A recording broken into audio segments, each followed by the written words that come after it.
Hey everybody, it's Matt Pinfield, and this is called In a Lonely Place with Matt Pinfield. It's a new show that I'm doing through We Are Here, and of course, it's the Benefit Music Cares.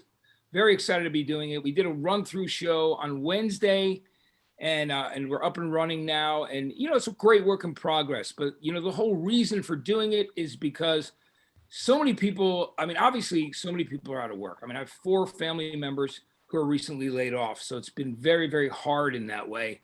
But I mean, so many people, our friends in the music community, are out of work right now. And because everything's come to a complete halt, obviously because of the virus, a lot of people don't know how they're going to pay their next bill, their rent, or for their food, for their families. And it's very, very important to me because music has been the absolute driving force in my life since I was a little kid. And it's so what we're doing here is my friends Carrie Brown and Linda Perry have put this together. Maybe if I could do a show, and I thought, yeah, this would be a great idea. And the reason I named it In a Lonely Place is because I live alone. I'm not in a relationship right now, so it's basically that's what it's about. I know a lot of people out there.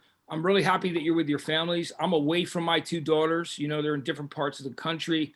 My mother's 87. I worry about her every day with this virus. But you know what? I mean, we got to keep things positive and we got to keep fighting through because we found out that our very, very close friend who we loved very much, Adam Schlesinger, passed away right before we did the show on Wednesday, Carrie Brown and I. And Carrie had a record label with him and James Eha and Darcy, called Scratchy Records. And I was just literally with Adam 6 weeks ago with Sam Hollander. And it's very surreal, but it's incredible that we lose friends and it's heartbreaking.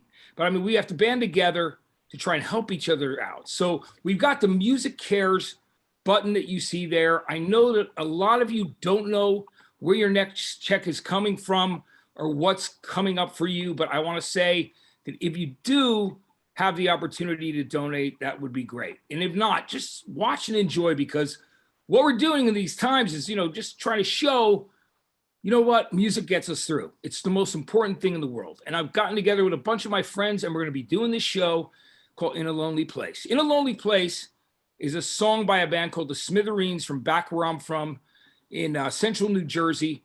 We lost Pat Denizio a few years ago, but he wrote the song because he was a fan of the Humphrey Bogart movie In a Lonely Place from 1950. And he actually borrowed some of the lyrics from some of Humphrey Bogart's dialogue. And I always loved the song. It was on their first album. The album went gold. And they were my friends. So I thought it was perfect because, it's just I'm here and my guests are going to be in their home. And that's what this is all about. So we're going to talk about how it's affecting our lives, but to keep it even more fun and just entertaining, we're going to talk about the records and the music that we love. Because to me, that's what gets you through everything. It's got me through, everything in my life. A teenager with an aneurysm, being hit by that car, heartbreak, whatever it happens to be, but also the great times. Music is the thing that heals us that we need every single day. So this is going to be exciting. Right now we're doing it Monday, Wednesday, and Friday. And then we're probably going to go to 5 days a week, which is very, very exciting. And I've asked one of my great friends, Sendog from Cypress Hill, one of the greatest bands ever. And these guys have sold over 20 million records. But the thing that's amazing about them is their fan base and their songs are, they never get old. They're so fucking great. And sorry about the language, but I love these guys so much. So I called Sen up and I asked him if he would be my guest today. So I'd like to introduce you to Sendog from Cypress Hill. Sen, what's going on, man? I am well, brother. How about yourself? Can you hear me good over there? Yeah, man, I can hear you. Right on, man. I'm good, man. I'm doing good. I'm at home. I'm staying safe and, taking care of, watching over my family and my kids and whatnot. And, getting through it, day by day, like everybody else, and I'm blessed. I'm happy to see your faces and hear your voice, so I feel like I'm with friends right now. Yeah, you absolutely are, man. We go back and we've been friends for a very long time. And I've always loved the band. I remember when I heard the debut album and I heard Hand on the Pump and how I could just kill a man and Funk You Feel One, like on that first single. I mean, that record, it just stood out from everything else. It was absolutely incredibly special. Now I got to ask you, so you were born in Cuba, right? You and your brother, right? Mellow Man Ace, right? Yeah, me, my brother Mellow Man, and two sisters, and my youngest sister, she flew over, basically in my mom's arms. That's how young she was when we came to America, and it was wild. I remember like 7 years old, but I had vivid memories of it, and never realizing that I never would go back. But it was a wild thing, and it would set the pace for what would be my life later on. Like, expect the craziest. Yeah, I mean, so what was it like when you were making that adjustment in Southgate as a kid? What was it like? Were you meeting other friends? Were there people from all over that you kind of worked out? It was just cool. What was that? Yeah. Being a black Latino kid in Southgate in those days, like I didn't have a lot of friends because we were looked upon as kind of like Martians and aliens, kind of like, black kids that don't speak English, you know. Yeah. And we were the only Latino kids in the black Latino kids in the ESL, the English second language class. And back then though, it was very important for me because I made bonds with a couple guys that I'm still very tight with to this day. And I'm talking about from like second, third grade. Like, And these I are mean, my obviously, main guys that I roll with today. I've known them that long. So everywhere I've gone, I've been able to, keep a part of that era with me. And, friends are everything in life. So it was difficult, but at the same time, when you're a little kid, you don't know it. You just go through the hardships that you have to go through and the fights and whatever. And then by the time you're in junior high or ninth grade, you're friends with all those guys that you fought with when you were little kids. You know what I mean? right, because you stuck it out, man, and right? Yeah, exactly. Stuff for yourself, and that's When, really cool. I think it's yeah, amazing that you and Dave Lombardo from Slayer were friends since high school, and then of course you and B Real, like you guys, yeah, you were like 17 when you turned around to this first joint, right? Like you guys were hanging out in school. yeah. He was like B Real was like 12 or 13 when I met him, and I was around 16 or 17 around there, but he was already like 6 foot tall, so it didn't look like I was hanging around like this little kid, you know. Yeah. I mean? Yeah. So and we shared the love for hip hop, and I think both of us were just in love and totally into like Run DMC, and that was like the common thing, like why we hung out type of deal. And then eventually, through the street life in Los Angeles and our families, behind me and him becoming friends, our families became friends and interwoven. And it's a tale of two families, really. When three families when you think about DJ Muggs's family as well. So me and him coming up together at such a young age, I think, is why we're still around today. Because we, before we had all this fame and glory and money and do whatever we want, we were friends when we were splitting the cheeseburger special, and stuff like that. You know what I mean? So that's why I think this band is gonna go. Cypress Hill is go as long as we want it to go, because both of us are down for each other. And I love that about you and B, man. And Yeah. Robo and Muggs and everybody. Like, tell me how you guys ended up meeting Muggs, right? And because what a great producer, obviously. And yeah. Well, wait 1 second before I go there. When I met David in high school, and I met him, I think, in 10th grade. Yeah. And he was already playing, drums. They already had their lineup already. I remember them playing. That young. Yeah. And when I met him, I thought, like, man, this guy's got it all figured out. He's gonna graduate this school and go on to rock around the world and play drums with his heavy metal band and stuff. And it kind of like left an imprint on me, because I've never met anyone who already knew what they wanted at 15 or 16 years old, and you look today and he's still doing what he wanted to do at that young age. And that definitely had an effect on me, to where I started thinking about my own, what if I started a rap band, or what if I started rapping, or something that I could do in my own realm, because we weren't able to get to like guitars and basses and drums. My parents couldn't afford that. But pencil and paper was always around. So that's how I met David. And 1 year after high school, his band was out on tour and signed to Rick Rubin, and the rest was history. And I've always had that to look up to when I think about what do I want to do with myself and what do I want to aspire to be. And I want to aspire to be as big as those guys were, and what they did. And I think that Slayer, if they know it or not, played a big part of Cypress Hill, because we're basically kind of like in the same living area, neighborhood kind of.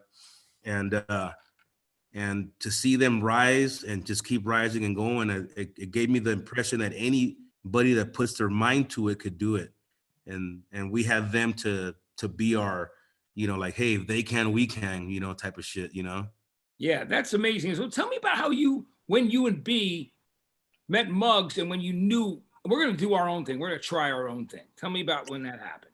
Well, when we first met Muggs, that was around, wow, incredible to think this, but around 1985, 86 or something like that, right? And at first it was just a hangout thing. The guy liked to smoke blunts and drink 40s and act rowdy, just like he fit in great with the rest of the guys on Cypress Avenue. And eventually it would be like Be Real and Muggs were doing a project, and then it turned into Be Real and Mellow Man were doing something. And then it turned into Muggs got actually, like, I would say, drafted by another rap band at the time. Was it House of Pain? Was that when he was doing that, or right? Was it them? Who was it? Was it House of Pain at the time? Because I know no. At this time, this was well before House of Pain. This was a band called 783, a couple of bands from New York, and they were signed to Geffen. Yeah. And they happened to do a show with us at like this like youth center, like in 1987, and they saw Muggs DJ for Mellow Man Ace, and they were like, dude, do you want to join us? We got money, we got a deal. And of course we're all trying to come up on something. So Muggs went with them.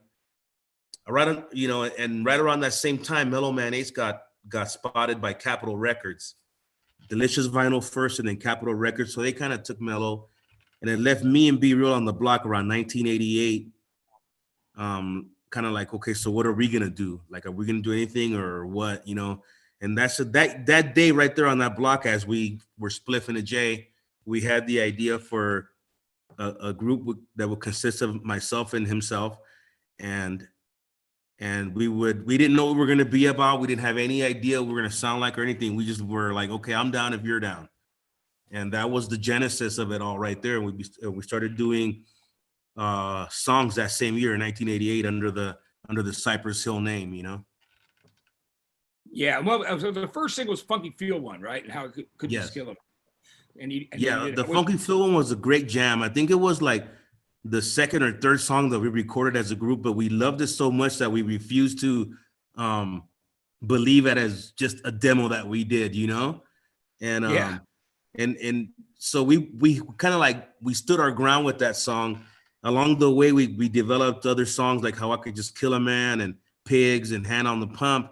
And I kind of think that our label was kind of scared of that material in a kind of way when we first came out with Funky Feel one. A great song, but it wasn't like Hand on the Pump or Kill a Man or Pigs or even Latin lingo for that matter. And so I think we had to show the label had to take their own risk with us, as far as like, okay, let's let these guys be heard at what they do. And when the musical gods are with you, nothing could be against you. You know that, Matt? And Absolutely. And in New York, they flipped over the Funky Feel one. I think it was Dr. Dre and Ed Lover, and started playing the B-side, which was I Could Just Kill a Man. And that we got our first spark from there.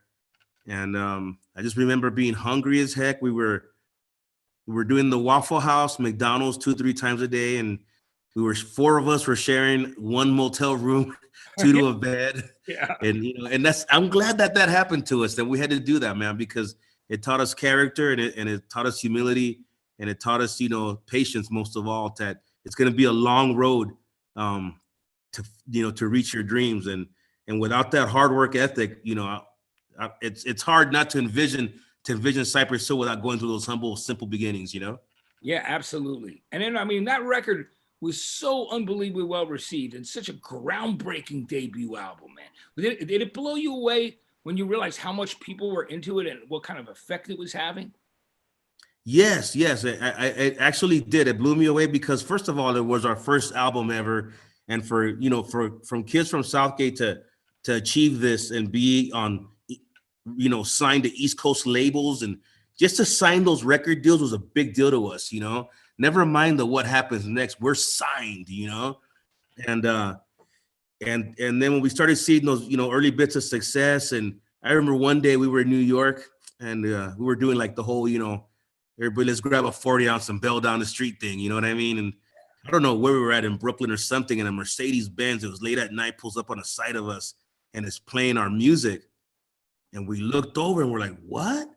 And they rolled the window down and it was EPMD in there. It was Eric and Parrish, and they were jamming Cypress Hill. And we were like, oh wow, this is like, okay, we're in, dudes, Yeah, that's amazing. It's so cool, Yeah.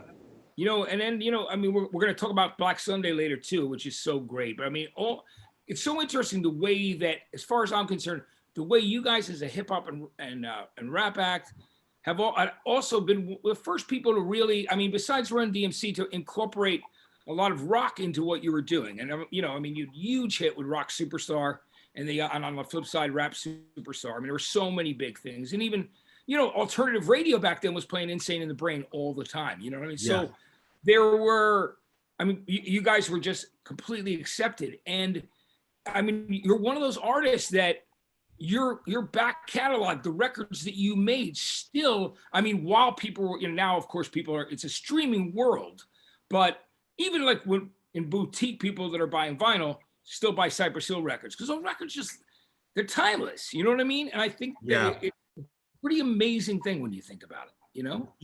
It's an amazing thing for sure. We didn't see that going into the game. We were just making music for us, really. We were making music for Sandog and Be Real and Muggs. We weren't really making it for anybody else because no one had ever heard of us or anything. So it was just us in a car playing our own stuff, And we had a strong feeling that if we liked it, we thought that we'd have, fans that would like it. We didn't know how many, but we knew that people would feel the same way that we did.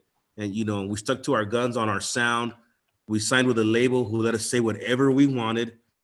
And that helped create the Cypress Hill Nation, the army, if you will. And the fact that before we were even into hip hop and we were like breakdancing and pop locking, I'm talking like we were young little kids. We were playing like Kiss and Van Halen and Thin Lizzy and Sabbath and stuff like that. In between the Parliament Funkadelics and Cameos and all the great R&B and funk stuff, the heavy rock stuff was part of that world with us. And I think that when we did our own version of that, I think fans could smell it and tell that we were authentic with it, that we had knowledge of it and we had history with it. It wasn't like, oh, let's just do a couple of rappers jump on a whatever rap track and see what happens. We thought about it. We chemistrated it all, and the fans accepted it for what it was. That Cypress Hill could bring this hip hop, and we could bring the pain with this metal stuff too, whatever, if that's what we wanted to do. I think that was what was great about it too, and you can tell that. I'm glad you mentioned Thin Lizzy, man, because oh my God, one of my favorites of all time, Thin Lizzy. Yeah, man, I love Phil Lynott, man. I saw them twice when he was alive. I saw him open for Queen, Day at the Races tour for Johnny the Fox after Jailbreak, and then I saw him headlining Bad Reputation tour, and he was amazing. So I went to Ireland the first time in 90 or 92, maybe it was 92, and I was there, and I was at this bar with like this band, The Frames, and a couple other people, like this producer Denny Cordell worked with Tom Petty and my friend Steve Leeds, right? So, and all of a sudden they're talking, and Steve goes, "Aren't you a big Thin Lizzy fan?" And I said, "Oh yeah, I always said if I ever came to Dublin, I'd go to his grave." And this guy looks over at me, this Irish guy, and goes, "You serious about that?" And I said, "Fucking damn serious." He goes, "Phil was my best friend. I'll pick you up at your hotel tomorrow morning." And he literally came, this guy, Frank Murray. He used to manage the Pogues in the early days with Shane McGowan. He picked me up. We drove out towards the cemetery. We stopped at a kiosk with flowers. He goes, "Can't go visit my best friend without some flowers." So we both bought bouquets of flowers for Phil Lynott. And then we went to his grave. We stood there. His stepdad all of a sudden drove up and collected some of the other stuff on the grave. And believe it or not, they took me back to his mom's house. And his mom kept his bedroom like it was when he was alive, with his record collection, his jukebox, and a picture of him and Brian Downey when they're 16 years old. And I sat with his, it was just so, what a cool experience. You know what I mean? It was great. So Lizzie were really, really Yeah, important to me. So, and man, think that about the fact that, he was a black man, half black, half Irish in yeah. Ireland growing up in the 60s, like same kind of thing where you can imagine the shit he dealt with, right? Yeah, And I'm sure he had his fair of fights up and down the street here and there. yeah, so you gotta, I mean, he was a poet, and he was, he could totally rock out, but he could also write incredible love songs. Very underrated guy. And I love that. But hey, let's talk about Power Flow, the other band that you've been working with lately, your most Yeah. recent thing that you're excited about. Yeah, man. I started another project a few years ago, just to get this heavy metal out of me. You know what I mean? Because it's just like once it's in you, and you have to get it out. And I recruited a bunch of guys that I have respect for in the game, and like Christian DeWolvers, former bassist of Fear Factory, and Billy Graziati of Biohazard. And at the time, I had a Roy Lozano from Downset, and so we decided I just decided to do songs, man. I wasn't really feeling anything creatively as far as like hip hop went at the time. When I started that, it wasn't like there was nothing out there to draw energy from as far as a guy like me goes. So I just started to just start writing, and whatever tracks they gave me, I wrote to them if I liked them or not. And we put a little band together. We were fortunate enough to tour with Body Count in Europe in I think it was in 2018, and we've done some really cool things, and we've been on some really cool lineups, and right now, before the world stopped, we were in the process of getting our second album done, and when things get back to working form, we'll get back in there and do it again. I know that we had to cancel a few shows in Europe and whatnot, but I just want to say, from all the music that I've done in my career and have been accepted for, it means a lot to me that the fans around the world accepted me for what I do with Power Flow. Because it's like an old guy coming out with a new band, like, okay, what does this guy got, And Yeah, I think the reaction was good, and it was great, and I'm enjoying doing it, and I'm gonna keep doing it. yeah. One of my favorite stories is I remember when you had SX10, and you remember there was a club in New York City. We were all hanging out with like you, me, and Renee Mata and Allison Hagendorf. I remember this great story. I had to come in from an interview I was doing for Mark Cuban's channel, HDNet, for the show I had Sound Off, and I was trying to get down there in time to see you play and come hang out over at Snitch, which was a bar that was owned by Velvet Revolver. It was the Guns N' Roses guys and Scott Weiland. And I remember I couldn't get a cab, so I had to get a rickshaw, which is like one of those things where, like, in New York City with a guy riding a bicycle and you're sitting on to get down to like 20th Street to go. Yeah. It was pretty funny, but you killed it that night. And it was a lot of fun. I mean, and that's goes back to, we've got many stories like that.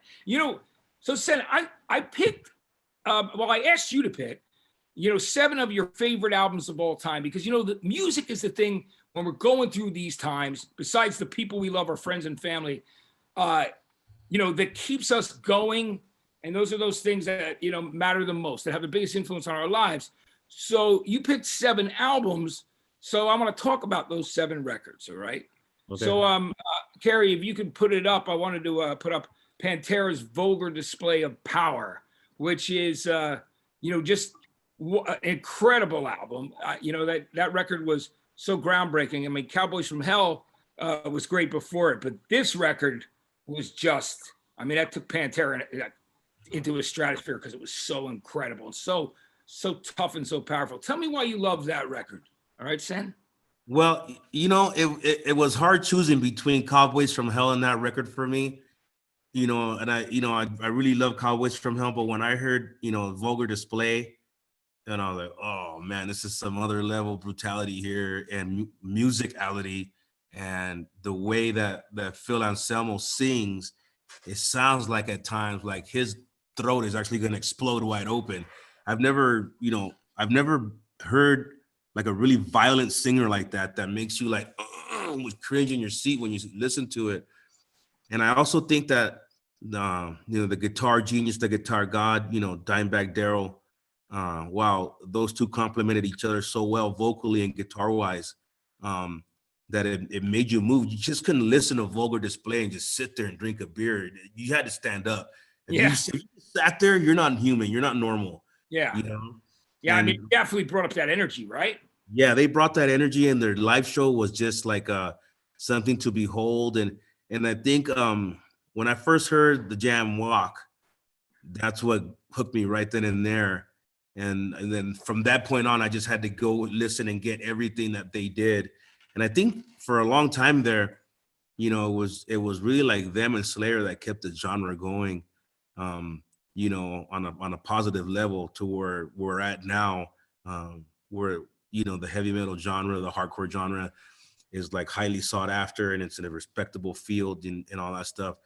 But that band right there, I got to give a lot of props to Rex Brown and Vinny, as the rhythm section, because those two guys brought it. And I don't think that, if there was any four different guys, it wouldn't have been the same thing. You know what I mean? It had to be those specific characters to make that band and be the outlaws that they were, And I'm forever grateful for them laying down the foundation the way they did, because it opened doors for a lot of other bands and side genres too. Yeah, and it was amazing. Hanging out with those guys was fun. I mean, back in the day with Vinny and Dimebag, and of course, right before they go on, they're blasting Van Halen in the dressing room and drinking shots of Jack. And Phil did one of the first interviews in years which is available on YouTube, and people look it up, with me and Phil Anselmo. I was at Rock on the Range, and he had not talked about anything in years, after Dimebag died. And we did it in living colors trailer at Rock on the Range, and they cut the power. So me and Phil someone gave us a flashlight or like a candle, and then we shot the interview. It was really awesome. Cool, and it was funny because he hadn't done any interviews, but I walked up to him in catering, backstage, and I go, "Hey, Phil, I'm doing this new thing." And he goes, "I want to finish it. Let's do it." So it was really cool. But I love that record. I played Fucking Hostile on the radio in New Jersey one day, but I had to literally manually cut out all the fucks. So I was like sitting there with a top. and then I tried to get to play it on the New York morning show I had, but my boss, and rightfully so, she said, "Matt, that's a little bit too over the top." And I go, yeah, you're right. She was absolutely right. I love her, and she was right. Awesome. But I mean, I was just trying to push the envelope as much as you can. Love that record. All right, let's do the next one right now, man. And hold on. I mean, I've got my list. Sorry about that. It's on my phone. All right. Obviously, one we love, and I know you guys have toured with these guys and been friends with them forever. It takes a nation of millions to hold us back. Public Enemy. Talk to me about that record, all right, Sen? Wow. That one of the hip hop albums that I would consider top 5 of all time. It takes a nation of millions. When that record came out, it was so groundbreaking that we would have friends of ours that would not hang out with us, because for 2.5, 3 months, that's all we listened to. Like, the tape would finish, the B-side would finish, and we'd flip it over and put it right back on. And guys would be like, "Hey man, we're not gonna go if you guys can listen to that one album." We're like, "Well, then don't come then, because that's all we're gonna play." And it gave us a real clean, it gave me and Be Real like a real clean perspective of like how you become like a hip hop duo, not just a hip hop or a rapper, but how do you do it with two guys together, And we learned a lot from that. We were lucky enough to see those performances early in our careers, when we were just street kid youngsters trying to see our heroes. And the production on it, Hank Shockley and Keith Shockley and Vietnam Sadler, wow. Yeah. I mean, really, really, and I consider that record like the heavy metal version. If hip hop was heavy metal, it would be It Takes a Nation of Millions to hold us back. That's how extreme it was, Yeah, what a great record, man. Yeah, and then later on, getting to meet, Chuck and Flav and everybody, and and these are kind of guys that we looked up to, kind of trying to be like them, and they accepted us and greeted us and embraced us, as like, "Hey, you're part of us, what we do now." Super big deal for us in those days, super big deal, and I think that's one of the albums, along with several others, that changed the current state of hip hop when it came out. Because these are albums that went to the hip hop heads, but it also went to the white boy heads too. Yeah, it did. Well, because it had universal love, It was exciting. I mean, and the first time I heard Yo Bum Rush's show with, like back in those days with Sophisticated Bitch. And then, of course, later she watched Channel Zero. Everything, those records were, I just loved those guys. There was no question. And the fact that they were like cool enough to want to do the duet with Anthrax too was, I thought, a very, very cool thing, Oh my God. Yeah. Well, for a guy like me, that's the duet that they did with Anthrax was something that turned my head around for the better from then on out. Anytime I hear some rap, some hardcore rap with some hard guitars, I'm all about it, So that definitely helped shape and mold me, into the cat that I am today, Yeah. And I think it's funny that the guys in Anthrax told me that, I'm the Man was like a cassette or import B-side, and then people, they didn't know how people were going to react to it, but they just decided to do it regardless. Hey, so the next album up is one of my favorites from one of my favorite bands of all time, who I got to work with a lot over the years, and it's Soundgarden. It's Bad Motor Finger. So let's talk about this record, man. Well, starting from the title, Bad Motor Finger, which sounds like something else. Yeah. Yeah. Which I've always loved that has that effect on it. But this was the album, I believe in like 92 or something, when we first were asked to play Lollapalooza side stage. And of course, Soundgarden was on the main stage, but we were privy to that main stage. We could go in there and watch from the audience and, drink beer back there and everything. And I had heard Soundgarden before, but I had never seen them. And then I saw them and, Kim Thayil with his beard and whatnot. And I was like, man, these guys are on some really, really different, musicality, and the kind of musicality that only comes around so once every so often, with a singer whose range was, he didn't have a range. This guy could go anywhere he wanted to with his voice, and I was hooked up from that first tour that I saw them. Yeah, I mean, he was one of the greatest singers of all time, Chris, and not only that, but a beautiful guy. And we lost, man, I lost a very close friend when we lost him. The thing about Bad Motor Finger is that record was such a jump because Ben Shepherd joined the band, and that changed the complete dynamic, which was so cool. Obviously, you already had Chris's unbelievable voice, Kim's incredible guitar playing that was very unique and heavy. But when you take Matt Cameron as a drummer who had that incredible ability and grew up on like his dad turning him on to Buddy Rich and like this jazz influence but heavy rock, and then Ben Shepherd, they got in these groove pockets that they'd never done before, and it was so fucking great. And that record is just, that record is brutal in its way, but in a great way, and it was it's totally, it was just one of the most important records of that period, without a question, So were they nice to you when you met the guys on tour when you were doing the side stage? Yeah, man, they were cool. I mean, during that whole time when Cypress was coming up and people wanted to meet us and stuff like that. And I remember having a few moments talking with Kim for a while, and he told me like, dude, you could sample any of my shit that you want. And I was like, oh man, that's such a cool thing to say. I'm a serious Soundgarden fan. I have all their albums, but to me, Bad Motor Finger is my favorite.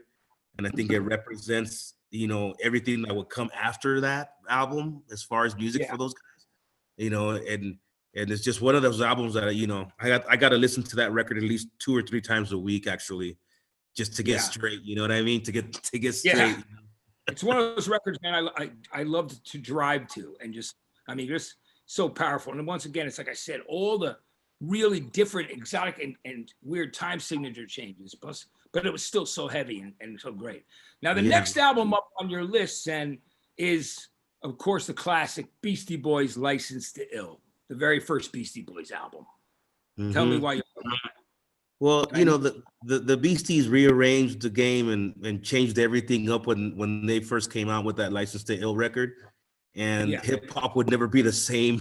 It would never sound the same or anything after that. And I mean, one of the few hip hop bands to, play on American Bandstands, which is, bizarre when you talk about hip hop or whatever, and just the characters that they developed, MCA with the raspy voice, and then you had Adam Adrock over there with that nasally stuff, and Mike D was always in the pocket with his high pitched thing, and and it was just like it was like a whole new explosion of hip hop. It was those years when we had the Beasties and Public Enemy and LL Cool J and stuff, and Eric B and Rakim. That was a very special era in hip hop. Yeah, And Paper I think Soul, that, man. I know you got soul, like that stuff too. You know, there was yeah.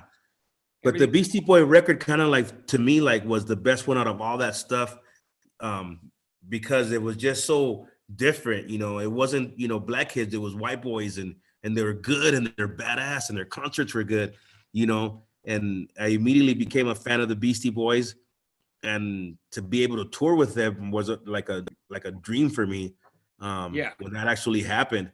And I told these guys the same story, like, dude, there's no bigger Beastie Boy fan than me. And I think thanks to them, for opening the doors for us and being able to say what we said on the microphone. I think I gave a direct credit to those bands from those 80s eras bands that opened the doors for guys like us in the 90s. You know what I mean? Which I think is great. It's when I was starting this morning show in New York City on the station WRXP, Jack White was the first guest that I had, but I was walking down the street. I've done a ton of Beastie Boys album specials with the guys. I was kind of the go-to guy, which I was very proud of because I love the guys. And I remember I'm walking down the street and here comes MCA, here comes Yauk, and he's walking up the street. He goes, "Hey man, what are you doing?" I go, "Hey man, I just started this new morning show." I go, "You want to come on?" He he actually says to me, he goes, "Hey man, you want me to come on?" I'm like, "Yeah." He goes, "How about tomorrow?" So he literally came on the next morning. I mean, that's how cool those guys were. Now, and I just love them. Losing Yauk was really devastating, man. He was beautiful guy. Yeah, we felt that. We felt the way, yeah. And knowing him, we felt that all the way in our camp. And the legendary tales, of MCA Adam Yauch, and the legendary battles that he had with other MCs, and all that stuff was true, man. This was like a especially gifted MC, that could adjust to any climate. And we wish him, resting in paradise. I know he's looking over all of us, wishing the best hip hop for the world. Yeah. And the special group, with special individuals. And I doubt that we'll ever see another hip hop band like those guys, like Beastie Boys. Yeah. I agree, man. And it's amazing when we look back on it. It's funny. I remember talking to him about the fact that they were still playing Girls from License to Ill on the radio. And I said, I go, Adam, did you ever think that they'd still be playing Girls of License to Ill on the radio? Like 25 years later, he goes, "No, man, it's weird." He goes, and I heard it at the basketball game. Like he went to see the Knicks. He's like, he hears it and he's just like, he's thinking about like when they came up with it, like in no time at all. So no, those are the best ones, man. Songs that come together in a couple hours and just let them ride, let them ride. But I definitely, another band that I have all their albums and all their music, for sure. Yeah, they were so great, so innovative, and really good people. And yeah. So I actually have the vinyl on the floor here, not even on purpose. It's in a pile of my stuff of the next album you picked, which is Raising Hell, Run DMC. So, which is, look how beat up my copy of it is. It doesn't even have an inner sleeve. It's so beautiful. That's the way it should be. Yeah, you know what I mean? It's unbelievable. After this much time, yeah. Yeah, right, exactly. I mean, that's obviously first pressings. It was, I used to take it to clubs and spin it with a bunch of other things, alternative music and, you guys, and, it just was so cool. So tell me about your love for Run DMC, because they were obviously such a groundbreaking band. Well, as we mentioned earlier, I started b-boying somewhere around 16 or 17 years old. And I had heard rap before that point. I think I had heard Sugar Hill Gang and Curtis Blow, and I think we're freezing a little bit there, guys. You want to do it. When I heard Run DMC, you got it? Yeah, I think we're just running into a little technical issue right there. Are you there, brother? Sen? I'm here. I'm good. I can hear you guys. Yeah, we lost you for a second there, man. At least I did on my end. So you were saying how you were a kid and you were listening to these guys right away, and obviously you got to know those guys later on, Because Yeah, DMC is such a good dude, and he's a total rockhead himself, you know. And yeah, DMC's big into metal and rock and whatnot. And when I heard them, that was what made me want to have my own little band, hip hop group, if you will. And I went home that day and I asked my brother Mellow Man, I go, hey, do you want to rap? He goes, how do I do it? I go, I'm gonna put this song on every time it comes on the radio. You rap this guy's part, and I'm gonna rap this guy's part. So we would basically do Run DMC in our bedroom, going back and forth. He was running, I was D, and that's that's how we cool. started that shit. I'm sure you told DMC that. I'm sure you did, right? Yeah, Right? yeah. Yeah, He and was laughing his ass off about it. yeah, he's a good guy, man. He's totally cool. And those first couple records, albums, like when Rockbox the single came out, it was just so cool. And then King of Rock, you were just, I mean, they were Yeah, doing something different than things before them. And yeah, and of course before that you had Grandmaster Flash, The Message, which changed everything as well, which was just an unbelievable record. yeah. The I message re- was badass, but I always gravitated towards like you said, Rockbox and Public Enemy, Sophisticated Bitch, and the yeah, that Beastie was Boys, great. Crafty. Anything that had guitars in it, man, I was all over Yeah, it. yeah, exactly. Because Yeah. it gave it that much more power, which was really, really cool. Now your next album up is Led Zeppelin 4, which of course is the album. I mean, they were already huge in America at Hmm. that period of time, but they were dealing with the critics saying that they'd gone too soft on Zeppelin 3, which it irritated Jimmy Page quite a bit at that period of time. Even though like he had Immigrant Song, which was I mean, he had a lot of great things on there, but they said they came back swinging. They went to Yeah, Head Range, took that Rolling Stones mobile unit, and made that record, which I mean, changed the world. So let's talk about Led Zeppelin 4. well, I mean, Stairway to Heaven, man. Come on, um, musical perfection, right there, if you will. That Led Zeppelin 4 of all the Led Zeppelin albums was the one that really, resonated really, really strong with my party crew that I was hanging out with at the time. And we would listen to a lot of stuff, but when we put on that Led Zeppelin album, we would let it play the whole way through. And like just like signature famous legendary guitar riffs, the stuff that Robert Plant was doing vocally, hey hey baby, like the way you move, all that stuff is like still like legendary. Like you can just put it on and just you know like like when I turned my kids onto it for the first time, and they were like, dude, dad, what's that? That's funky. And I'm like, dude, Yeah, that's Led Zeppelin. I go, that's yeah, rock and roll, you know. yeah. And that lets you know how far their range went, because they were far more than a rock and roll band.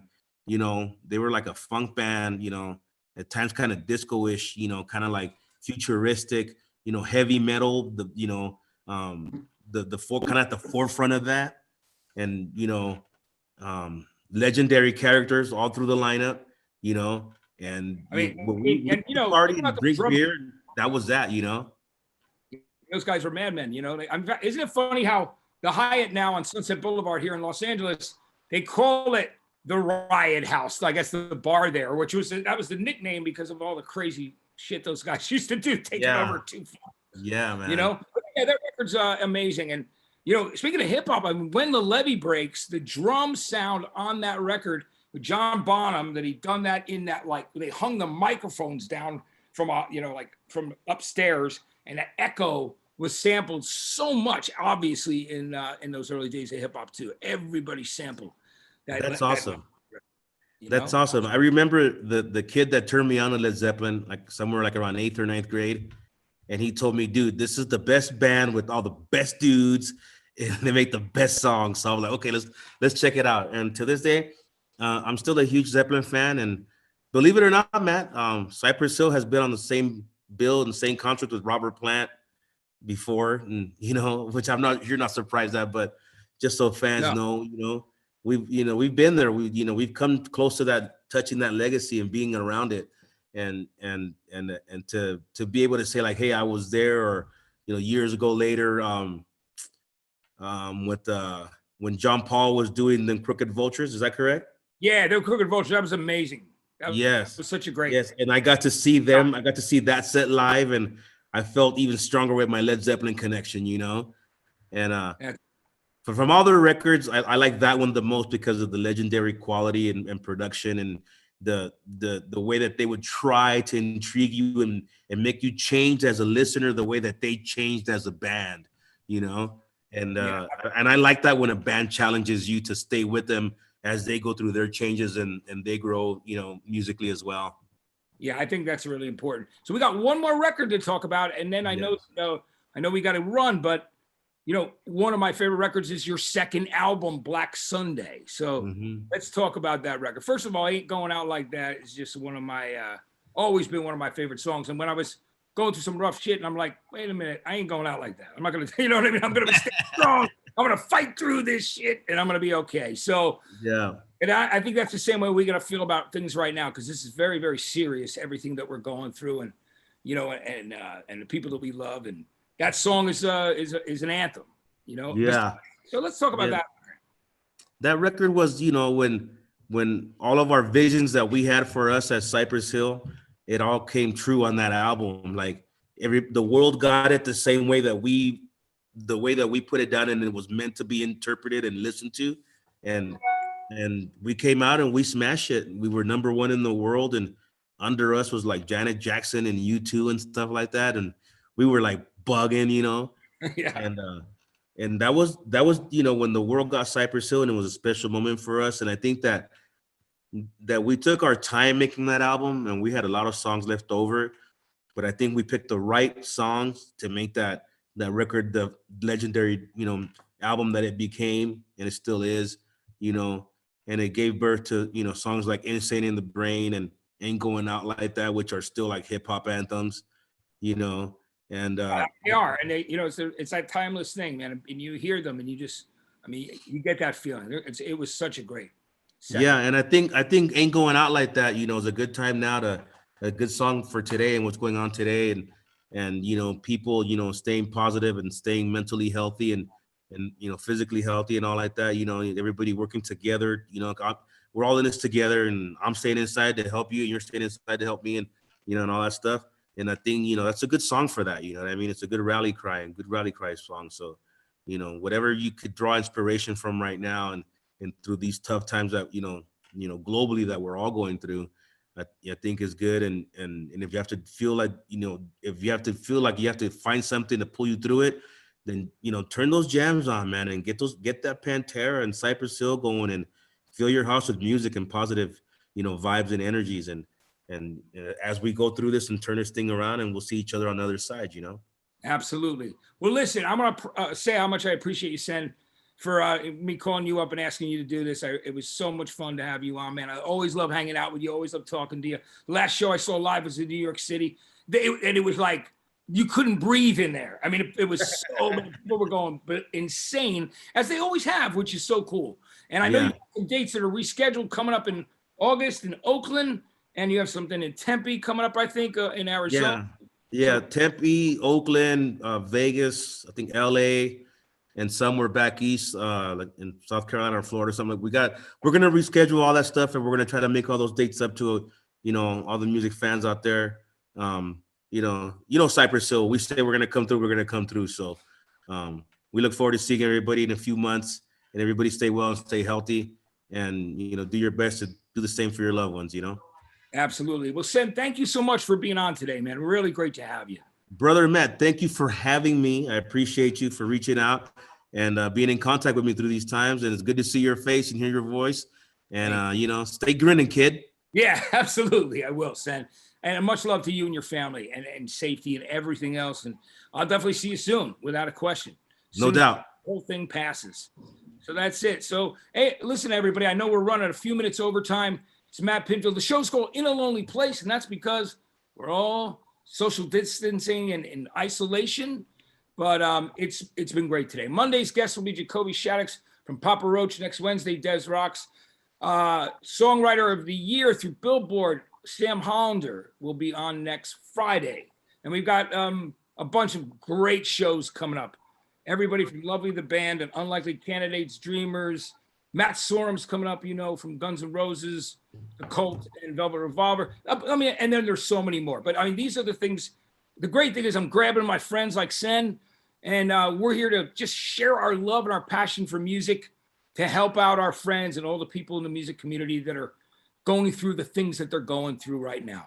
So I want to thank Linda Perry, Carrie Brown, Chris Trevero, Aaron, Nate, and all the people that are working on this show, and Sendog, of course, for doing it. So I'll be back with you guys on Monday, same time, 4 o'clock Pacific, 7 Eastern, on In a Lonely Place. My name's Matt Pinfield. Thanks to Sendog. Take care. Have a great weekend, and I'll be back with you soon. Stay safe, stay healthy, and much love to you all.